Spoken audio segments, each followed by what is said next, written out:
आर्यवर्धन और अनु की कहानी अब एक ऐसे मोड़ पर आ गई है जहां से सब कुछ बदलने वाला है। ऑफिस के केबिन में माहौल पहले से ही भारी था। अनु को बुलाकर आर्यवर्धन ने सीधा सीधा कह दिया, मैं तुम्हें प्रमोशन दे रहा हूँ, लेकिन यहाँ नहीं, बल्कि हमारी जयपुर वाली ब्रांच में हेड के तौर पर काम करना होगा। अनु यह सुनकर सन्न रह गई। उसके चेहरे पर जैसे सारी उम्मीदें टूट गई हों। वह समझ गई कि यह प्रमोशन असल में उसे दूर भेजने की एक चाल है। वह कुछ देर चुप रही और फिर धीमे स्वर में बोली, आपने मुझे प्रमोशन इसलिए दिया है ताकि आप मुझे खुद से दूर भेज सकें। आर्यवर्धन अनु की नजरों से बचना चाहता था, लेकिन अनु ने जैसे उसके दिल की बात पकड़ ली थी। अनु ने आगे कहा, ठीक है, मैं मान लेती हूँ, लेकिन इस ऑफिस से बाहर कदम रखने के बाद मैं आपको एक आखिरी मौका दूंगी। आने वाले 24 घंटे में ना मैं आपको कांटेक्ट करूंगी, ना आप मुझे।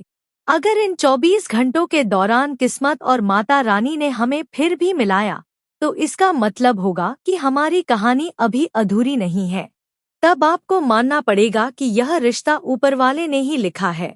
यह सुनकर आर्यवर्धन अंदर से हिल गया, लेकिन उसने चेहरे पर कोई भाव नहीं आने दिया और बस इतना कहा, ठीक है, जैसा तुम चाहो। इधर अनु ने दिल ही दिल में निश्चय कर लिया था कि यह 24 घंटे उसकी जिंदगी का सबसे बड़ा इम्तिहान होंगे। वह चाहती थी कि किस्मत और माँ दुर्गा उसके रिश्ते की सच्चाई साबित करें।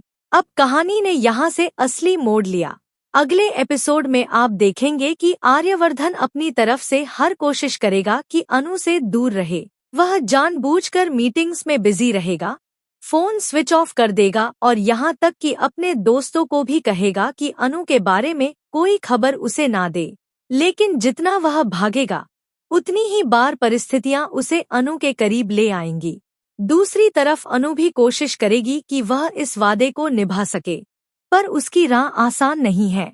अचानक ऑफिस के बाहर एक हादसा होता है और अनु को मदद की जरूरत पड़ती है। ठीक उसी समय वहां आर्यवर्धन पहुंच जाता है। अनु उसे देखती है और सोचती है, क्या ये सच में सिर्फ इत्तेफाक है या माता रानी हमें पास लाने की कोशिश कर रही है।